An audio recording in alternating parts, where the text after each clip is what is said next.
What is up, Macroverse? Good afternoon, good evening, and most importantly, GM. Back again for another week of Tiny's Universe. There's some pretty cool stuff happening around the Macroverse, and I cannot wait to start talking about some of the fun stuff that is happening. I know I've been digging in deep to the app, and there's some new stuff that have hit. Um, can't wait. I cannot wait. So let's not waste any time. Evan. Hello. GM. GM, good night, good morning, wherever you are in the world. Hello. Tiny, how are you doing? Well, I was trying to rush some poker before we started. So I lost in the Misfits one hand. And then I played in nerd poker, and I think it was maybe like 5 hands and I was out. So I've been better. That's not the reason you've been better, but that's all right. Man, very good. Well, I love the inner community. I love hanging out with everybody from all these different communities and doing the weekly poker tournaments and stuff. It's so fun. Very cool. I know you've been pushing for a while for us to have more of that kind of activity as well. So it's coming. It's coming. Yeah. You're certainly carrying the torch across the multiverse for us. So, So what's going on? How are you? I'm good. I'm well. I mean, just as a quick aside, and we'll dive into some stuff. I took my daughter to a TV set yesterday with Adam. So Adam right now is in production on a new TV series for Apple TV Plus. And so got to take her down to set for the day. So her first time stepping foot on a movie or television set, which was a lot of fun. And I mean, the highest praise that a 10-year-old can give, she said it was more fun than Roblox. So I don't know. Wow. That's pretty crazy to me, but it was very cool. So we got to see kind of neat action sequence being filmed and then a bunch of dialogue. But it's interesting, when you first go to set, you kind of initially go like, oh, this is super cool. And then pretty soon you realize that everything we love in film and television is made by people standing around waiting for a camera to move or to get set up or, changing locations or, whatever. Yeah. But it's still like you start to see how all the different pieces come together. And it was pretty cool to be able to do that. So I definitely that's one thing I'm envious of. I've never been on set. Yeah. But I can definitely say just from what, what I've experienced with you guys and just on the comics aspect, for most of us that consume, we're just used to the end outcome. And it's like you see these seasons, even if you're not like binging and you're catching every week, you don't realize the time. Yeah. Into making this stuff. It's not just like every week they're like, real quick making this up, and it's mind blowing to see like how much work goes into that final cut, man. And it's that's one of those things I'd love to do. Definitely, if I'm ever out that way, I'm taking you on. Well, I will say I can't make a promise about it because this is not my show. This is a show that Adam is on. But if anyone is in LA and is in our community and is interested in the possibility of being able to visit, that is not outside the realm of possibility. So if that's you, raise your hand in the Discord, open a support ticket, let us know that's something you like to do, and it is possible we can hook you up. It is a very cool experience, especially the first time. Then it's funny. It's like it really is the kind of thing where like I'm very obviously, Adam and I have been friends and partners for 25 years. I know his kids very well as well. And they've gone through the whole, cycle of visiting and also being extras. And his son Kyler was, had a couple of speaking roles over the years. And so you can kind of get to see through their eyes, like, when you live with it every single day, week in and week out, it also goes from like very exciting to incredibly boring to very exciting to incredibly boring. And then at the same time, I think from my perspective, the thing that you either fall in love with or you don't is the process. And I think that was what was really interesting for me with my daughter, is like she got that spark, and who knows if it'll turn anything, but it's like she got that spark of seeing the process, starting to understand that these pieces that are happening over the course of us being there for, probably close to 10 hours over the course of the day, that, it's like can start to get a sense of like, here's what I'm seeing in real life over here. Here's what I'm seeing on the monitor, which is what the camera is seeing.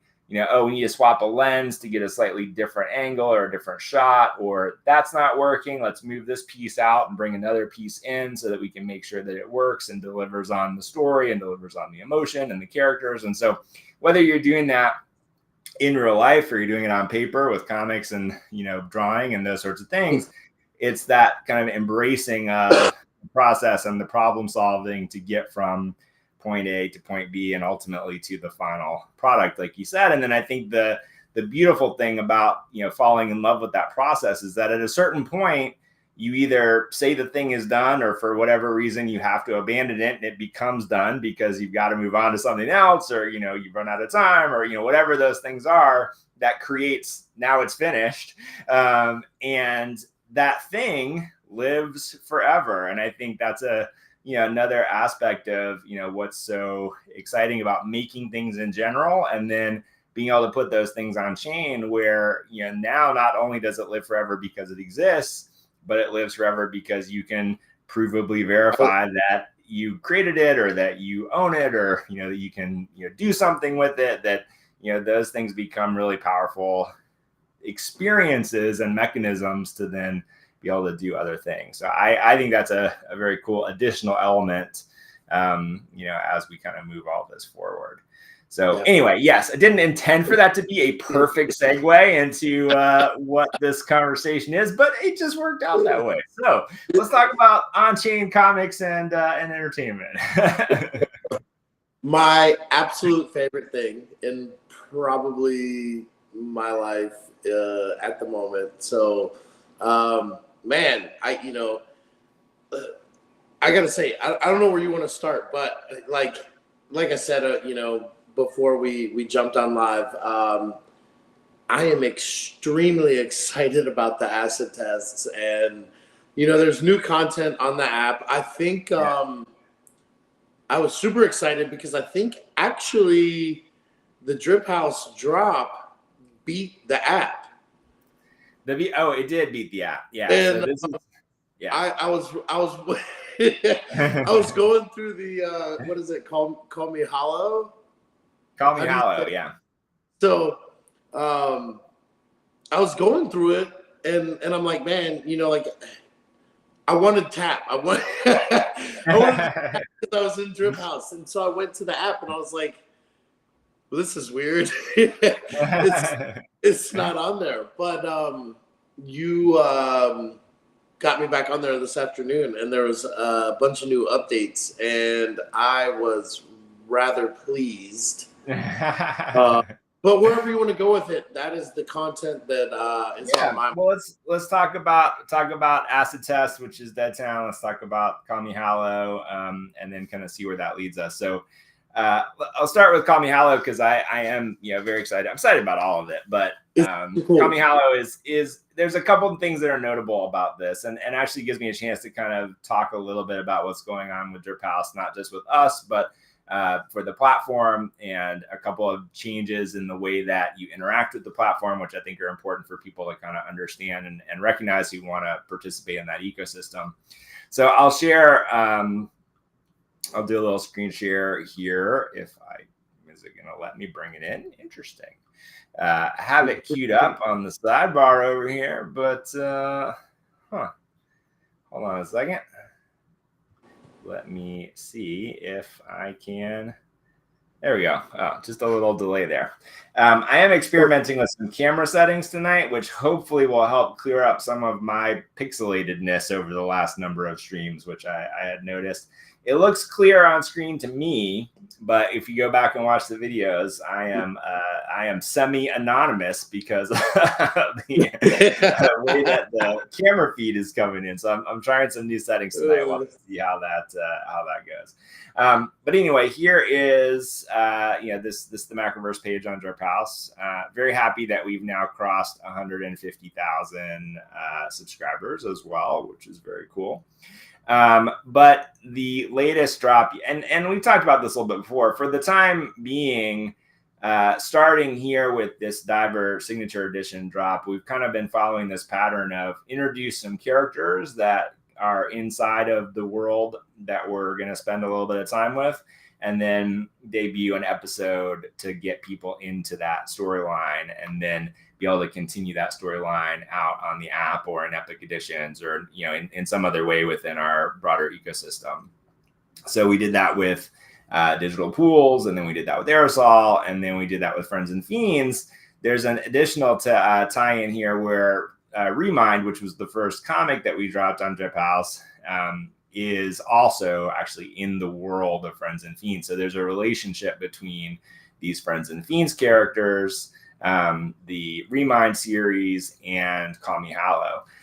Part of that relationship is the creative force behind it, which is a artist, writer, illustrator named Jason Brubaker, who, if you've been around Macroverse, he's been one of the artists and creators that we've been connected with since just about the beginning. And I am just a massive fan of his work. He's, in a semi-rare category of comics creators where he literally does everything. So it's like writes, draws, letters, puts the book packaging together, like pretty much is a just tour de force of making this stuff. We talked about Friends and Fiends a little bit in the last stream. So if you want a little more about these characters and what's happening with the collection, when that's coming out, kind of how we're thinking about that, there's a lot more about that. But Call Me Hallow is his latest graphic novel. So it's a few things that are happening that people may not quite have focused on. This is not only debuting on Drip House, it's the first thing that we've launched on Drip House before we launched it anywhere else. It's also unavailable anywhere else outside of Macroverse. And so this is the first project that we've done with Jason outside of the Friends and Fiends characters, which are also Macroverse exclusive. It's the first comic project, which is all coming through Macroverse. So it's Jason's latest work in a body of incredible work. It's inside this larger world of Friends and Fiends. And it's, it is literally debuting here before anywhere else. So I think those are all some really cool things about it. It's, unsurprisingly gorgeous. He's doing a little bit of a different thing with his art style in this one, and very intentionally, it's geared a little more toward the kind of YA audience. I wanted to say too, as a reader, once this gets into it, a little bit different on the lettering, which was super cool to have a different font style. It's all just so. Just like everything else, it's just so appealing to the eye, and but that was one of the first things I noticed was the bubbles and the font. Yeah. I was like, man, this is super cool. This is just one of those annoying things about Jason. Every one of these fonts, so like the title font and lettering font, he actually also creates by hand and then turns it into a font that we then use to letter the books with. So it's like, and it's one of the things I do love about his work is it just has his, literal and figurative fingerprints, all over it. So that was, Call Me Hallow. And then, the slight change to Drip House right now is that when these drops come out, the way it worked before is that, you would go and there used to be subscriber subs and then active subs. And so active subs meant that you needed to have at least one droplet in your account to receive the drop from your channels that you're subscribed to. So if you had 10 channels you were subscribed to and you had 10 droplets, then you could receive each of those drops, and they were just automatically airdropped into your wallet. A couple of things were happening, which I think I can share. One is that for some reason, because we're in this crazy meme coin universe of Web3, a number of people decided that surely droplets must turn into a token of some kind down the road. And so they were coming and essentially claiming their free droplets every day. And you could get, 30, every 6 hours, 612. So you could get 4, drops of droplets every 24 hours. And so theoretically up to 40 droplets you could claim, for free every 24 hours. And so, people were just farming and collecting their droplets and then never using them on the platform. And that did a couple of things. One is the whole point of this platform is to be able to reward the creators that you're collecting things from for the work that they're doing. So rather than having to go and buy it ahead of time, you're just kind of saying thank you and donating essentially for whatever you feel like you can and should donate, for that particular drop. But then secondly, that led to these droplets, which some people may not realize have a direct value in USDC. So the way this works for us as creators is that we get a payout from Drip every 24 hours as well. And there's an economy in the background, which is being balanced by how many droplets are purchased, how many droplets are donated, and then what does that make the USDC value of each droplet. And so that value of each droplet, because of the droplet farming, was just going down and down and down and down and down and sort of trending to zero. At the same time, Solana has been overwhelmed by mostly meme coin activity. And then Drip House being one of the top 3 apps on Solana for the last, many months, minting millions of NFTs now on a weekly basis, airdropping them into everybody's wallets as they're collecting them, was also just becoming unsustainable. And really, with the amount of congestion on the network, those two things combined, sort of pointed toward this new direction. And so the way this works now is that every subscriber gets essentially a preview of the drop. And so, I'm not logged in at the moment here, so I can't directly show this. But if you're, on your kind of homepage, unfortunately, I'm on a different browser, so I can't show it. I don't think. Let me see. No, I can't. So forgive me for that. But if you're logged in with your wallet, you see a feed of the latest drops. And so essentially you get a preview of every channel that you're subscribed to, what their latest drop is. And then you have the opportunity in a certain time period to essentially lock that in. And so it's now called secure. And instead of getting every drop minted and put into your wallet, you now kind of curate the things that you actually want to collect and keep. And so you spend what's now, this is where it gets a little confusing, but you now they've essentially reoriented the economy where what used to be 1 droplet is 10 droplets. And so it kind of 10x'd everything across the board. So if you had 100 droplets in your account before this update, you then had 1,000 droplets in your account after the update. So just basically it's a 10x multiplier to help to kind of bring the economy back where it needed to be. And so it costs you what would have been 1 droplet.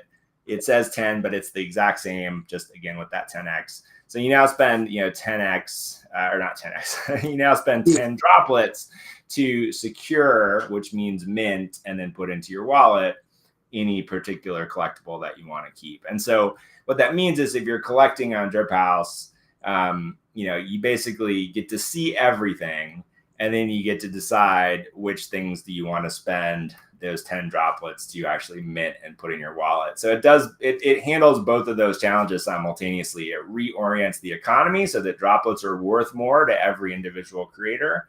And it also means that the congestion on the network, you're not just getting a bunch of stuff that maybe you want to turn around and flip for a penny, or, that you don't really care about. You can really pick and choose which things you want to collect and save and hold on to.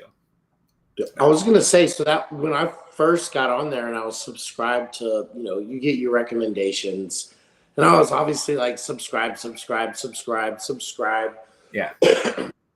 And it got to the point where, I was getting, man, I don't know, 10 NFTs a week, if not more, and my wallet was getting flooded. I had,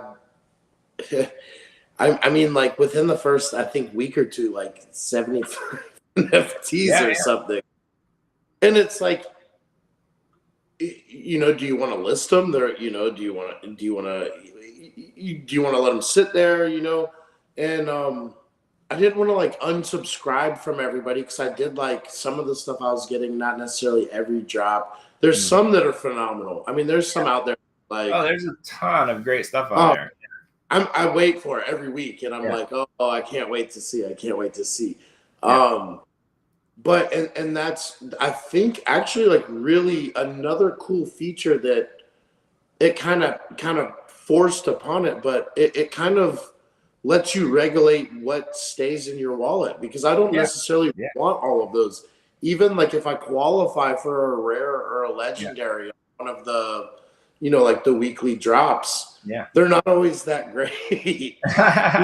Let's not say that. Let's say they're not necessarily something that you love and want to keep. So yes, exactly, for my taste, of course. So, it kind of like, it gives you that chance to say, well, I have to have this. Here's my, or I don't think, I don't care. It's not that bad. Yeah, exactly. It just makes you curate, which means there's a little more thought given, which means that you care a little bit more about the things you choose to keep. And I think all those things are good. We talk about all the time. It's like the thing that has to happen for NFTs to matter is you have to care about them. You have to care about them more than, meme coins with pictures. And so, that's what this also helps do, is that, it's like, instead of going and seeing like, oh, there's, our first drop, we had like 60,000 of the base, collectible, which was minted, which in some ways like really cool. Like, I love the fact that there are 60,000, unique of this particular unique, Zed out there. Like, I actually am delighted by that.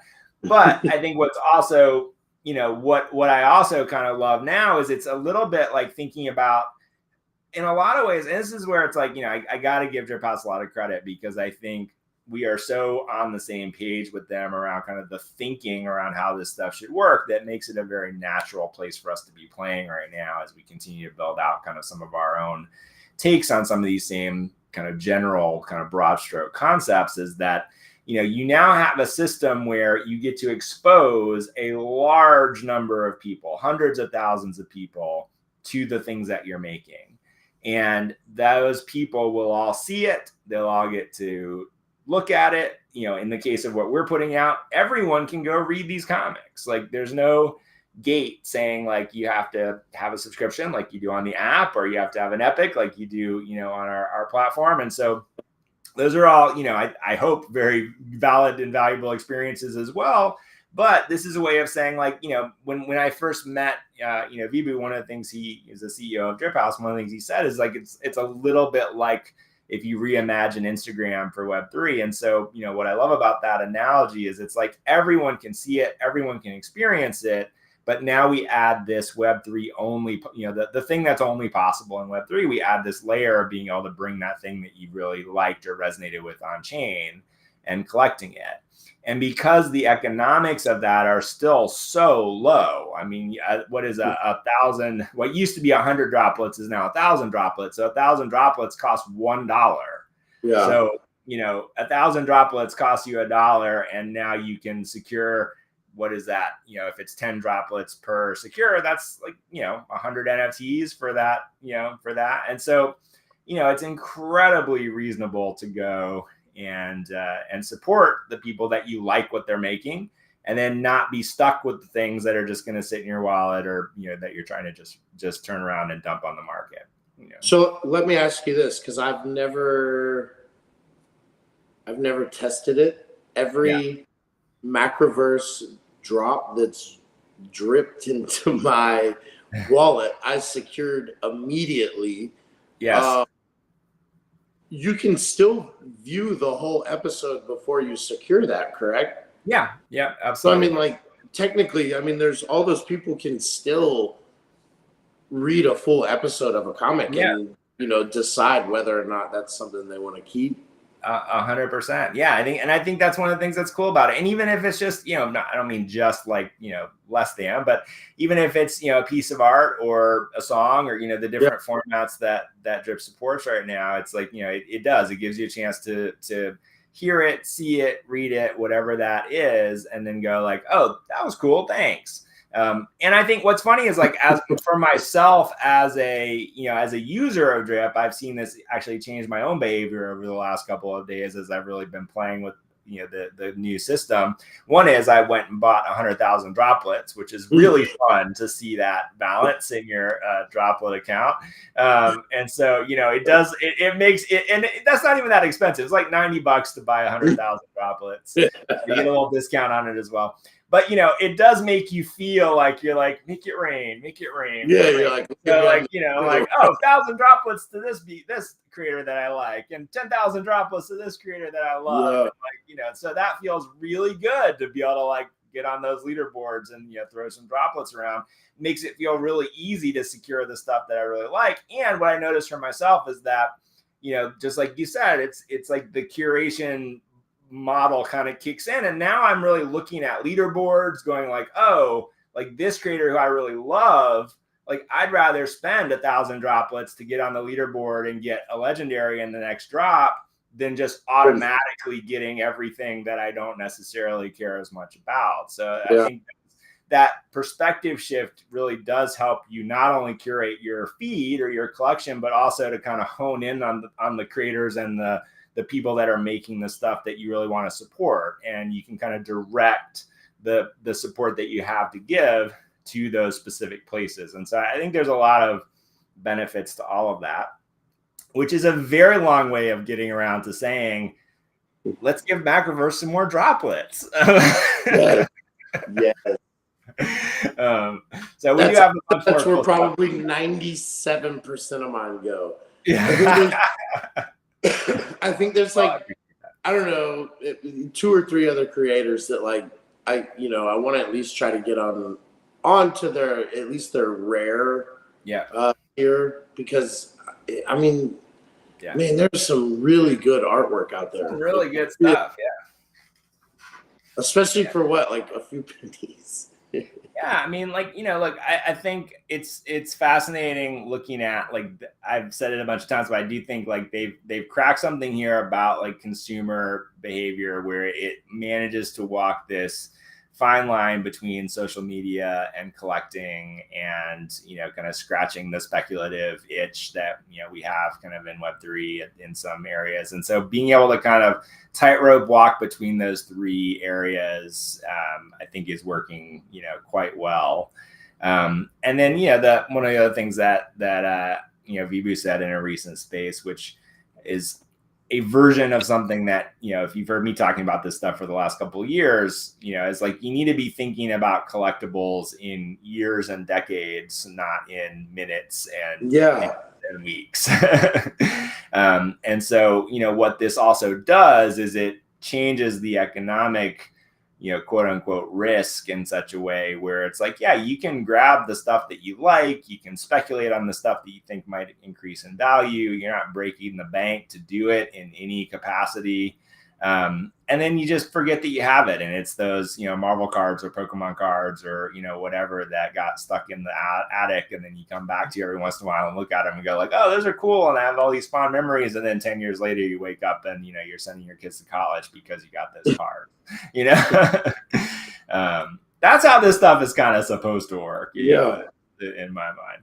So anyway, we're this is a Macroverse show where we sing the praises of Drip House for the last few weeks, but I do think they're doing a lot of stuff really right, and I'm glad that we're a part of it. And as much as it almost kind of seems like we're focusing on them, but there's a lot of content that we're getting out to a lot of people. Yeah, exactly.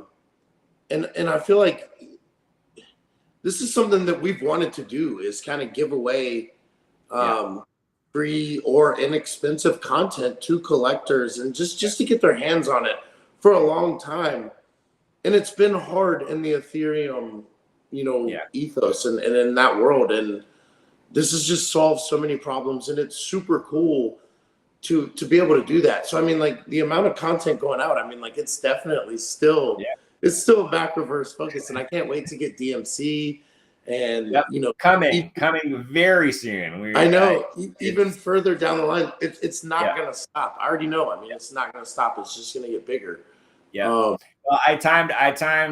We have actually a little sneak peek of this Sunday's drop that went out just as we were starting the live stream as well. So if you look in the Macroverse Twitter feed, you get a little taste of the next one that's coming. I'm excited about all of these, so excited about that one as well. But yeah, I think the place where I want people to think about for what we're doing on Drip House is, not only do we want to expose people to these worlds and characters and stories that we care so much about and that we're building out into full series. Many of them already exist as full series. If you liked Remind, if you liked Hallow, check out Remind. If you like Remind, Mint and Epic, read the whole thing on the app. Like, there's lots to there's places to go from each of those drops. If you like it, there's more to dive into.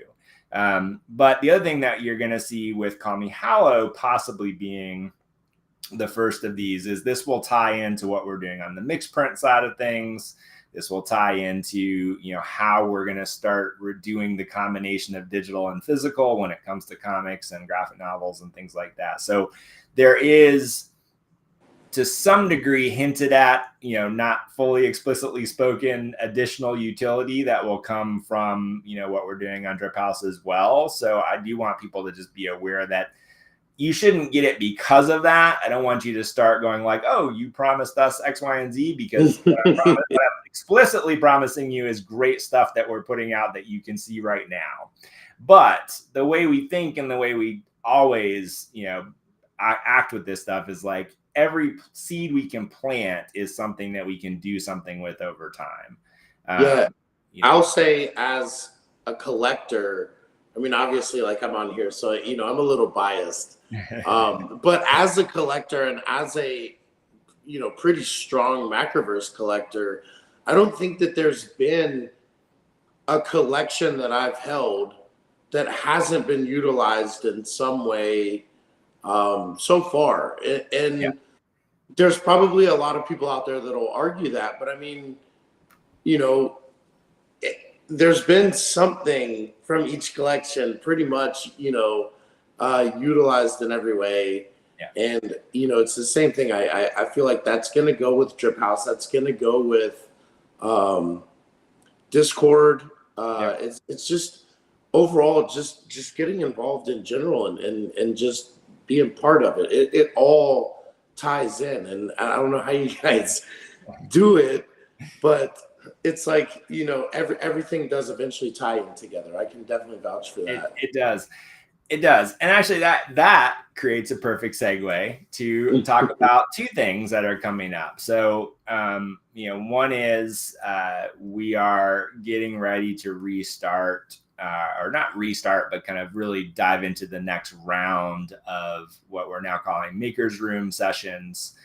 So essentially a chance to take your Macroverse NFTs and see them turned into characters in various stories and in various formats. This time around, we won't necessarily be restricting it just to comics. We'll be exploring a few different formats that these things can grow into, kind of depending on what the story is and what the approach seems like the right approach. So, comics will certainly be part of that, but there'll be some other fun things we can do there as well. So if you're a holder of Qual Intelligence Agency or Vogu or GSA or Dead Town Zeds or Bushido's, any of the collections that are kind of under our umbrella, including the ones that are now out on Drip House, this is a perfect opportunity to come in and explore storytelling, what you can do with your IP, how you can build that out as part of our larger vision for these franchises, and or as your own, kind of side pocket to these franchises. So we're doing session number 1. Got delayed this week, unfortunately, which I apologize for, but is now officially on the schedule based on people voting for the time that seemed to work best for the most number of people. These will be weekly starting next Wednesday at 2:00 Pacific time. That's all now posted in the Discord as well. So if you're at all interested in the art and craft and science of storytelling with your characters, these are interactive, live, essentially classes where we get from kind of the basics of storytelling and how we think about that and how you utilize a character at kind of the center of telling a story. We'll go through a whole kind of 4-week process of what does that mean? How do you develop that? How do you pitch it? How do you get feedback? How do you integrate that feedback? How do you think about the arc of the character, that the journey they're going to go on, kind of the structure of how that story is going to play out. And then the community will also vote on which of those becomes greenlit into canon or into production.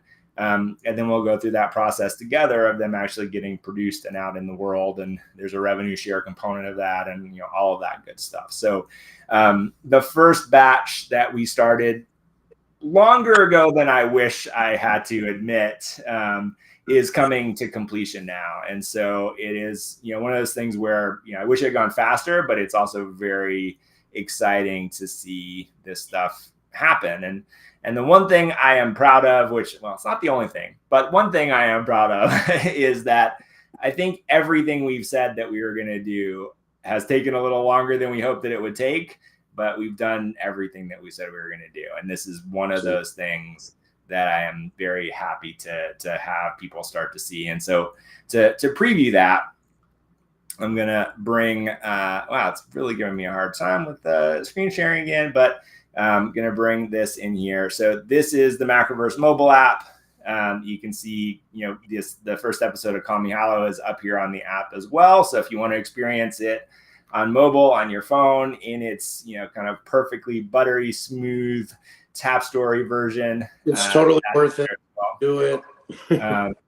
And then Dead Town Acid Test is what we've ended up calling the first batch or the community driven stories that have come from this process that we're about to start again. And so this first episode, which was released today on the app, is written and created by Matt Mazzaferro.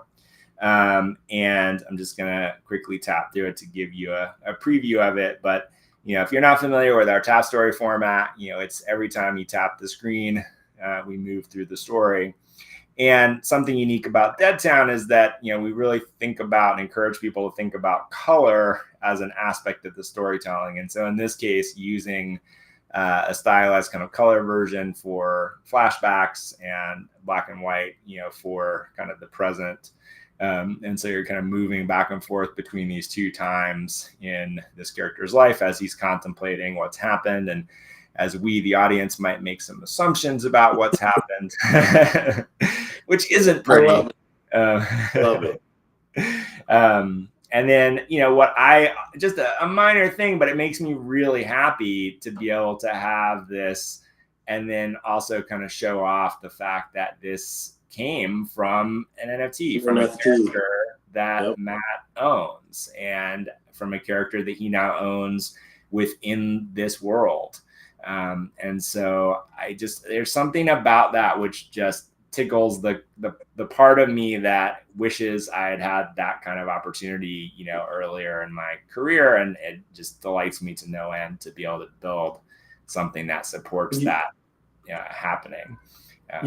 It's so hard to not interrupt because I'm super ADD and I just want to talk. Yeah. But as a reader and as somebody that experienced the writer's room and went through the whole process, again, I'm a little bit biased, but it's like you said, to read this, Matt's, I consider a really good friend of mine now. Yeah. And to know what he put into this and how excited I am for mine, and how he's going to be for this. Like, I mean, I was so excited tapping through it because it was like, oh my God, like, look at this. It's incredible. And I saw the process of it. You know what I Yeah. mean? Like, I witnessed the whole thing. So, man, hats off to everyone. I mean, just, congrats to Matt, because it looks phenomenal. I mean, just, man, I was mind blown. I've seen it in like page format and rough edits, but to go through it in the tap format was, I mean, it was the highlight of my day for today. I mean, like, I was so excited for him. I can't tell you. Yeah, it makes me very, very happy to have this out. And there's another 7 episodes, I think, 6 episodes, 7 episodes in this first anthology batch. So those will all be hitting the app now in relatively short order. We've got Bushido stories about to come out. We've got Wanderer stories coming soon. We've got Logu stories about to come out. So all of this. I feel like what's happened over the last couple of years is that, as we've been building and building this, it's like there's a lot of kind of like stuff happening, and then we get to like put out a whole batch, and then there's like a bunch of stuff happening, and then like behind the scenes, and then it kind of put out a whole batch. And one thing that a lot of people don't know is, like, you can still go on the Discord and actually see the channel where we did a lot of the work to get to that final product, and places where we put stuff for Matt to give comments on. Matt and I had several Zoom calls where we refined the dialogue as we got closer and closer to the finished episode. In fact, the original script is very, I mean, the story is the same, but the script evolved, pretty radically as we kind of talked through it and went through it and got the art in. And, I'm very proud of where it ended up, and just delighted that, in his case in particular, this is like a little dream come true for him, which is, he always wanted to make a comic, and we got to help that happen. So it's so good. Very excited about that. So that is on the Macroverse app right now. Check it out for yourself, iOS or Android. It's also a free episode, so you don't even have to subscribe, although I hope you will. Cut you off before we're running a little short. I want to touch again on the writers' rooms, and like you said, it's almost like a class, and I can't stress that enough. Not only did I build probably lifelong friendships with a lot of people going through these things, but what I learned, I mean, people would invest a lot of money for, and you guys are giving away and I mean, this is from people that are experienced and have done this, and it's just mind blowing. I mean, I'm super grateful. I know Matt, Valor, all of us that have got to go through this are extremely grateful. But I encourage everybody that it's even like slightly curious, just come sit in and hang out, even if you're not vocal, because it ignited a passion in me that I don't ever want to go away, and I can't thank you guys enough. I mean, like, it's been the coolest thing. So everybody should come do it. I totally agree. Let's overwhelm Discord. So yeah, I mean, it's very simple. So again, next week, Wednesday, we're gonna be doing these weekly sessions. If you can possibly, if you're at all interested and you can possibly make it, just come to the first session and check it out. So this is, in my mind, this is the promise that so many projects have made around being able to take your characters, your NFTs, your PFPs, and create IP around them. But it's in the context of doing it in a way where it has, in my mind, the best chance of long-term success being, tied to something that is not live or die all by itself. And so, I think there's a phenomenal win-win opportunity for people that, want to get into the storytelling side of things, or just get, are interested in the process, interested in the lore. One thing I said previously, but I'll say again, is that, we talk about this as a writer's room or a maker's room. It doesn't mean you have to come in as a writer. And I think what's important for people to understand is even in a traditional writer's room, when you're talking about film or television or animation, or, even in comics, when there's multiple writers, even a traditional quote unquote writer's room, not everyone in the room is literally writing. What it really is there's more power in a bunch of different points of views, a bunch of different people's ideas, organized around a common objective. And so if you're talking about a television show, it's like, this is the general framework, the general arc that we're going to be, pushing towards. Maybe we know it starts here and it ends there. But most shows, the writer's room is there because the person that created the show, the showrunner, knows that they don't have all the answers. It's not a, one person going to give the best results kind of a scenario. And we have certainly found, as we've gone through this process, even having written, hundreds and hundreds of pages of produced, content at this point for myself, some of the best ideas absolutely come from the conversations that we have in these rooms. And whether that's for your own stories or for the, the larger story for the franchise as a whole, these things really are surprising at how well they work when it comes to figuring out, things that sometimes we all go, oh my gosh, like, where did that come from? That's amazing. And we're absolutely doing that. And so we have a real best idea wins kind of a mentality around this stuff. We're not precious about it. And we want as many points of views and voices in the room as we can get. It makes a huge difference. So I want to say that's how I started writing again. Yeah. I mean, I was writing, in my younger days before I was white bearded. No, I came in more just because I wanted to show my love and participation. And it was, a lot of it was just like, yes, like what you guys are doing is awesome. It's great. I love it. And it slowly kind of turned into like, that's cool, but what if? Mm-hmm. And and they're like, yeah, that's cool. What if what? And I'm like, well, no. Now you take it from there. But sometimes that's all it takes is that little spark, just that little spark. And people don't understand that. Yeah. It's like, that's what really sparked the creativity in my mind, was just seeing that I can say on someone else's idea, hey, that's super fun. What if you just kind of did this? And they're like, oh, that's amazing. And that got me kind of running on my own thing. So again, like, that's all it takes. Just show up and hang out. And you never know. It could be like the funniest one-liner in the last 20 years. You never know. I mean, yes, agreed. So just again, like, call to action here is Wednesday, 2:00 Pacific. Come live if you can. They will be recorded if you can't. But I think you'll definitely get the most benefit by stacking session to session. So it is, you can drop in any session, but it is formatted a little bit like a class where we build on kind of the sessions that come before. Again, they will be recorded, so you can get caught up if you need to.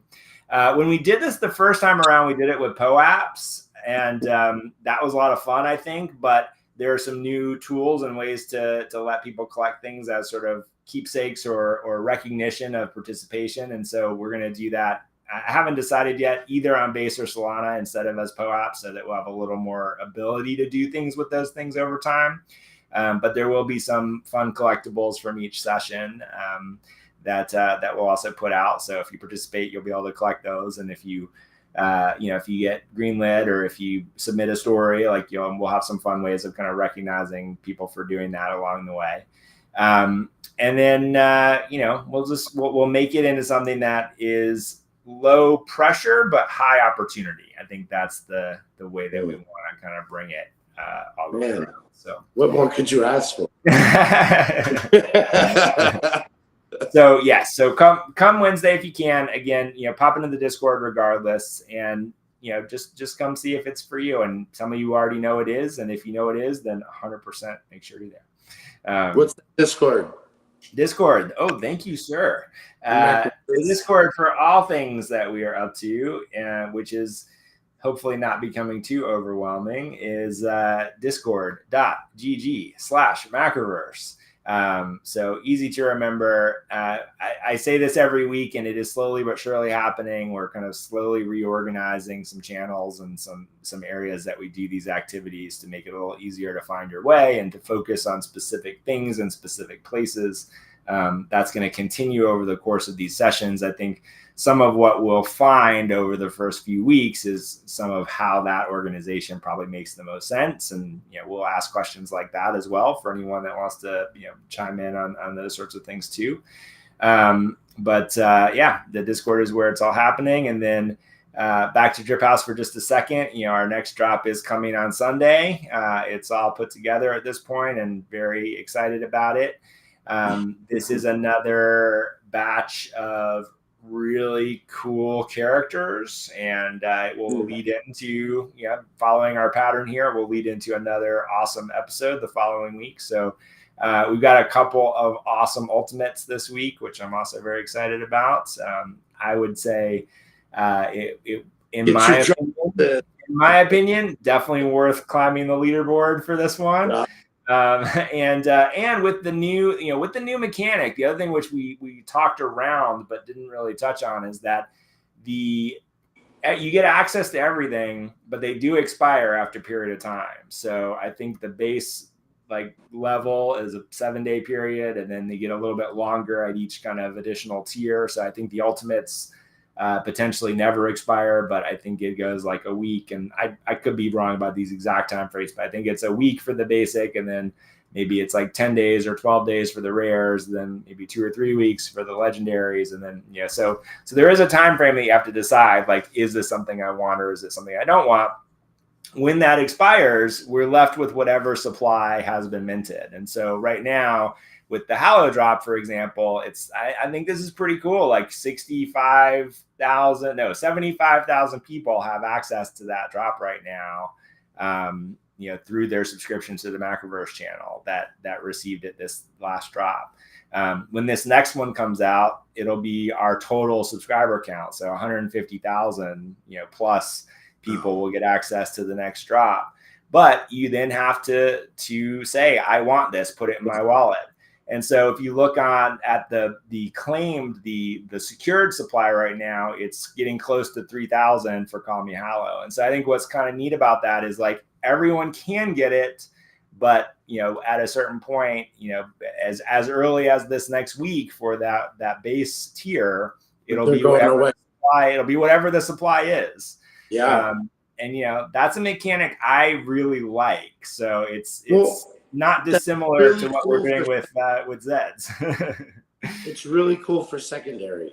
Yeah, it's really cool for secondary, exactly. Because it depletes that washed out, even on the commons, they're not going to be washed out. I mean, they're going to be worth a bit more. Exactly. So if you miss the drop and you want to go back and get it later, it will no longer be, there's 300,000 of them or 50,000 of them.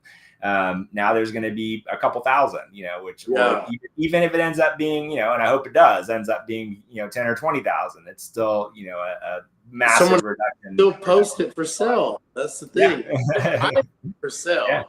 Well, and that I do find it fascinating looking at all this stuff, and I think we're learning a little bit as this goes. So it's right now there's close to 3,000 that have been secured across the Call Me Hallow collection.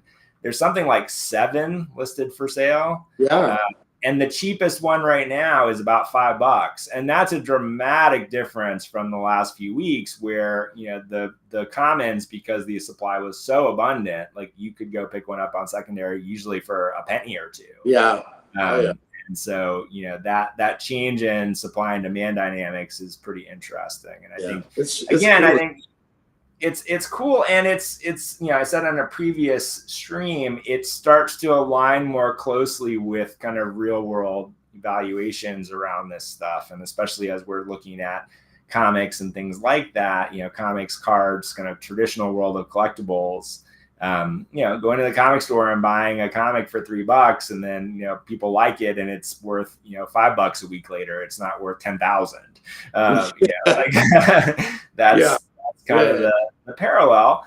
And then we just had the biggest comic sale of all time at Heritage Auction where, you heard about my sale. Yeah, yeah. But this is it was I'm blanking on exactly what issue it was. I think it was an early X-Men was $6 million. And so again, it's like, measure these things in years and decades, and certain things will become massively valuable. But pick and choose the things that you want to bet on, both because you like them or because you believe in the people that are creating them. And that creates some equilibrium in this space that I really like. Again, makes it more fun, makes it more like we're all on the same team trying to do something here, and a little bit less cutthroat who's going to get on the whitelist and be able to flip for the most. So I like it. I'm excited about it. So with that, sir, any last thing we should talk about real quickly, or are we wrapping up? No, DMC started. My good friend Matt had his first comic drop. Yeah. Oh, that's a good wrap up for the week. I mean, I've got some work to do, and I know some other people got some work to do. There's a lot of cool stuff coming. So, no, I know we've got plenty to talk about soon enough. Never ending. DMC is coming very soon. So if you haven't subscribed to the DMC channel on Drip, make sure you do that as well. Also, not Macroverse related, but super related from the deepest recesses of my fanboy heart. Very excited that Todd McFarlane is now on Drip as well. And I wanted to say that earlier, but I just didn't feel like it was the right time in the middle. It's the right time right now, just to say, yay. That to me, talk about epic. Man, hey, that was big for me. I'm a huge McFarlane fan. So, I mean, obviously, but man, let's get him on board. Yeah. Well, it's one step closer to on-chain spawn for sure. But yeah, I mean, it's just, I think again, just speaks to like, this is an app, and this is a community that makes sense for, the bridge between Web 2 and Web 3. Yeah. And I think Todd is going to drive, I mean, actually a lot of our audience to. No, I mean, when I saw that pop up on recommended, I did like a triple take. Like, is this real? Yeah. And so I think it's kind of like you said, this is one of those easy entries for people that aren't Web3 fans to get a taste of what it's all about. And I've seen people that are Web3 fans say that it's not for them. I've seen people like us absolutely fall in love with it, and I'm curious to see like where it goes from here to I don't know, next year. But man, I'm excited. Yeah. And I do have, there's a few things that we now know a little bit about in the creator chat about, kind of the roadmap and some things that are priorities. And so this is just going to get better and better and better. Like even over the next month, like the fundamentals that got built that are now going to get added onto, like, it's just going to make the whole experience better and better and better. So it's fun to be on the ride for something early that is got a clear path to really do some cool things. Absolutely. But no, man, I think that's me losing my Wi-Fi connection. So that might be it. I still see you. Oh, I don't boy. know if you see me. I don't know if anybody can still hear me. It says I'm reconnecting. Did we lose Wi-Fi just now? Interesting. Well, can you hear me? I got you. Oh, okay. Yeah, weird. Everything just froze for a minute. So I don't know if I was off the stream or on the stream, but that seems like a good place to wrap. I think you were on, but no. Okay, good. It's always good hanging out. I cannot wait till next week. I can't wait to see what happens from now till next week, because you guys always have something. Yep. It's going to be fun. So subscribe on Drip House, support us on Drip House, come in the Discord, get into the makers room next week. I put in a little couple, if you want to be active in that or check it out, there's a couple sample threads that are up in the Discord as well. It'd be good to take a look at beforehand. And then we'll kick everything off then and go on from there. So one more time, discord.gg/Macroverse, Macroverse on Drip House, DMC on Drip House, and more to talk about with epics next week. So plant that flag for that. Can't wait. All If right. you got questions, come in the Discord, ping me. I'm there always. So all right. Signing off. Thank you, sir. Thank you.